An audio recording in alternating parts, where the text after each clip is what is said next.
Hello दोस्तों, नमस्कार। स्वागत है आपका आरडब्ल्यू परिवार पर। उम्मीद करता हूँ बहुत मस्त होंगे, स्वस्थ होंगे और आप सभी लोग अपनी अपनी तैयारियों में व्यस्त होंगे। अगर आप रेलवे से अप्रेंटिसशिप करने के इच्छुक हैं तो ईस्टर्न रेलवे में आपके लिए अप्रेंटिसशिप वैकेंसी आई है और ये जो वैकेंसी है वो लगभग 3000 से अधिक पदों पर जो है वो आपके लिए वैकेंसी आई है। कौन कौन से ट्रेड इसके लिए एलिजिबल है, कौन कौन से डिवीजन में कितनी कितनी वैकेंसी है ट्रेड वाइज, इन सब के बारे में बात कर लेते हैं।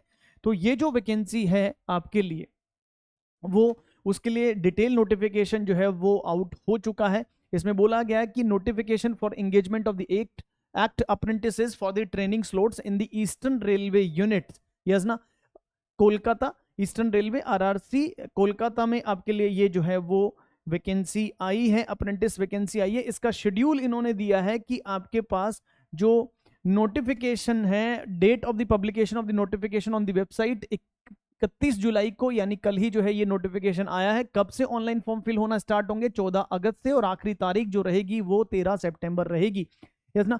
अब अगर हम बात करें सर इसमें कि कौन कौन सी ट्रेड जो है वो और कितनी कितनी वैकेंसी जो है वो डिवीजन वाइज है, ट्रेड वाइज है, इसके अगर हम बात कर लें तो इसमें जो है वो क्लियरली दे रखा है। जैसे हावड़ा डिवीजन में अगर हम बात करें तो हावड़ा डिवीजन में जैसे फिटर वाले जितने भी विद्यार्थी हैं, यस ना, तो फिटर की जो टोटल वैकेंसी आई है, फिटर के लिए टोटल नंबर ऑफ वैकेंसी है वो 281 है, वेल्डर के लिए 61 वैकेंसी है, मैकेनिकल एमवी के लिए 9 है, मैकेनिकल डीजल के लिए डीएसएल के लिए 17 है, मशीनिस्ट के लिए 9 है, कारपेंटर की 9 है, पेंटर की 9 है, लाइनमैन की 9 है, वायरमैन की आपके पास 9 वैकेंसी यहां पर दे रखी है।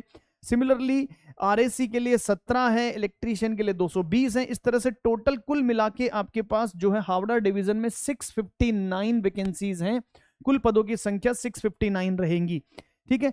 सिमिलरली अगर हम बात कर लें यहां पर ल्यूहा वर्कशॉप की अगर हम बात कर लें तो यहां पर फिटर के लिए 240 है, मशीनिस्ट की 33 है, टर्नर की 15 है, वेल्डर की 204 है, पेंटर की 15 रहेगी, इलेक्ट्रीशियन के लिए 45 है, वायरमैन की 45 है, आरएसी की 15 है। तो इस तरह से टोटल नंबर ऑफ वैकेंसी जो यहां रहेगी वो आपके पास 612 रहेंगी।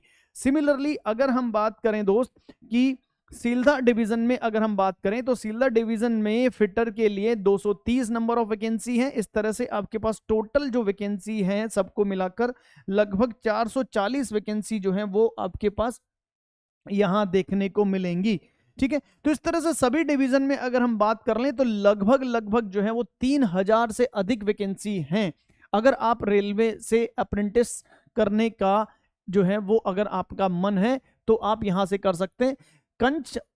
कंचरप्पा वर्कशॉप अगर हम बात करें तो कंचरप्पा वर्कशॉप में यहां पर टोटल जो आपके पास हैं ट्रेड वाइज तो फिटर के लिए 60 है, वेल्डर के लिए 35 है, इलेक्ट्रीशियन के लिए 66 है। इस तरह से टोटल 187 वैकेंसी यहां से दे रखी है।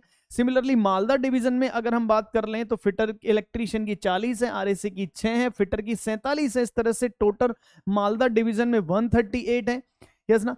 इसलिए अगर हम बात करें आसनसोल डिवीजन में तो आसनसोल डिवीजन में 151 फिटर के लिए दे रखी है और टोटल जो है सबको मिला दें 110 इलेक्ट्रीशियन की है, 96 वेल्डर की है। इस तरह से सबको मिला के 412 वैकेंसी आपके लिए यहां दे रखी है। तो यहां पर जमालपुर वर्कशॉप में अगर हम बात करें तो फिटर के लिए 251 है, वेल्डर के लिए 218 है, आपके पास इलेक्ट्रीशियन के लिए 42 है, डीजल मैकेनिक के लिए 62 है, टर्नर के लिए 47 है और टोटल 667 जो है वो टोटल वैकेंसी है।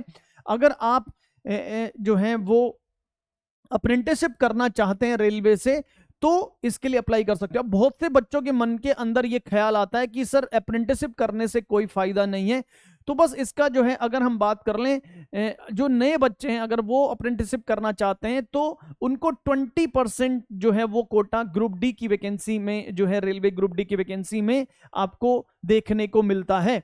तो अगर आप जो है वो अप्रेंटिसशिप करते हैं और रेलवे में जॉब करने के इच्छुक हैं तो ग्रुप डी में आपको 20% कोटा जो है रिजर्वेशन आपको वहां पर मिलेगा, यस ना, वहां पर कोटा मिलेगा। तो इसके लिए आपके लिए जो है वो एक जो है ये पॉजिटिव साइड हो सकता है जो बच्चे रेलवे से अप्रेंटिसशिप करते हैं, ठीक है दोस्त। अगर हम बात कर लें सर एलिजिबिलिटी कंडीशंस जो है वो क्या है, तो आपकी जो एज है उन्होंने बोला कि 15 साल से अधिक होनी चाहिए और 24 साल से कम होनी चाहिए, ठीक है। ये आपका एज क्राइटेरिया, एजुकेशनल क्राइटेरिया की अगर हम बात कर लें तो इन्होंने बोला है कि आप 10th प्लस ITI जो है वो आपका क्राइटेरिया होगा, यानी you should have pass 10th class examination with minimum 50% marks, और साथ ही साथ आपके पास क्या होना चाहिए सर, साथ ही साथ नेशनल ट्रेड सर्टिफिकेट होना चाहिए आपकी नोटिफाइड ट्रेड में बाय दी NCVT और SCVT, यस ना। तो ये आपके पास जो है वो क्या होगा सर, क्वालिफिकेशन रहेगा, मेडिकल फिटनेस वगैरह इसके बारे में दे रखा है। मोड ऑफ सिलेक्शन जो है वो क्या रहने वाला है सर, मोड ऑफ सिलेक्शन की अगर हम बात कर लें तो सबसे पहले आपके पास जो है वो मेरिट लिस्ट प्रिपेयर करी जाएगी for the all the eligible candidates, जो क्राइटेरिया मेंशन किया गया उसके आधार पर फिर वो मेरिट लिस्ट जो है वो आपके पास। उसके बाद अगर हम बात कर लें तो यहां पर देखो जरा, फिर डेट और detail filled by the candidates in the online application, the formula given below in the para 5, third will be the followed by determining the merit if candidate fill up the wrong details as his or candidature will be cancelled। अगर आपने गलत जो है वो इसमें information भर दिए तो आपका कैंडिडेचर जो है वो कैंसिल हो जाएगा। इसके बाद में आपको डीवी के लिए बुलाया जाएगा, यस ना, on the basis of the average marks in the matriculation और ITI और 10वीं क्लास में आपके जितने मार्क्स थे उसके बेसिस पे जो है वो मेरिट लिस्ट तैयार की जाएगी और आपको डीवी के लिए बुलाया जाएगा। ठीक है दोस्त, तो ये जो है वो आपके पास क्या होगा सर, आपका सिलेक्शन क्राइटेरिया रहेगा। यहां पर अगर हम बात कर लें यहां पर तो देखिए जरा सर, इन्होंने बोला candidate should not that list of DV eligible candidates will be shortlisted against 1:1 notified vacancies and they will be plotted against their option in respect of the merit, yes ना। Such candidates will be placed again one slot in one unit and one trade, and the said slot is blocked for the said candidate for appearing training. Such candidates who will be slotted as above is not considered against any other option trade unit, and hence there is no repetition of such candidates in other option trade unit. Yes ना, इसमें जो है वो 1:1 में आपके पास बुलाया जाएगा। Getting और नॉट, ये सारी चीजें जो है वो उन्होंने बोली है। एप्लीकेशन फी जो है जनरल कैंडिडेट्स के लिए 100 रुपए रहेगी और बाकी जितने भी category SC ST PWBD women candidates हैं उनके लिए जो है वो कोई भी फी चार्जेस यहां पर देखने को नहीं है। आपको किस तरह से अप्लाई करना है सर, तो इन्होंने बोला है www.rrcer.org पर जाकर आपको क्या करना है सर, अप्लाई करना है। ठीक है ना, आपकी सारी रेलेवेंट जो भी इंफॉर्मेशन है वो सारी इंफॉर्मेशन आपको अच्छे से ध्यान से जो है वो भरना है और उसके बाद में आपको यहाँ पर कुछ डॉक्यूमेंट्स भी अपलोड करने हैं जिसमें स्कैन्ड फोटोग्राफ है, स्कैन्ड सिग्नेचर है, 10th की मार्कशीट है, ITI का सर्टिफिकेट है, आपका SC ST OBC EWS का सर्टिफिकेट रहेगा, यस ना। ये सारी चीजें जो है वो आपको डिटेल में भरनी है इस वेबसाइट पर जाके, यस ना। और अगर वहां पर कुछ भी गलती है, जैसे आपने सिग्नेचर या फिर आपके जो सिग्नेचर है वो कैपिटल लेटर्स में लिख दिए हो या फिर आपने जो है वो left thumb impression signature not affixed आपने लगाए नहीं है या कुछ ब्लड आपके सर्टिफिकेट्स हैं, ब्लड सर्टिफिकेट, तो आपका जो है वो इनवैलिड माना जाएगा आपका एप्लीकेशन, यस और नॉट। ठीक है, तो इस तरह से जो है वो आपको चीजें दे रखी हैं और इसमें इन्होंने बोला है क्या सर कि जो है आपके पास यहां पर बोला है गेटिंग और नॉट कि इन्होंने जो है ये चीज बोली है कि दिस इज व्हाट क्या सर कि कुछ भी बाकी के कुछ भी जो सर्टिफिकेट्स हैं उनके जो फॉर्मेट्स हैं वो आपके यहाँ पे इसी नोटिफिकेशन में जो है वो अटैच किए गए हैं।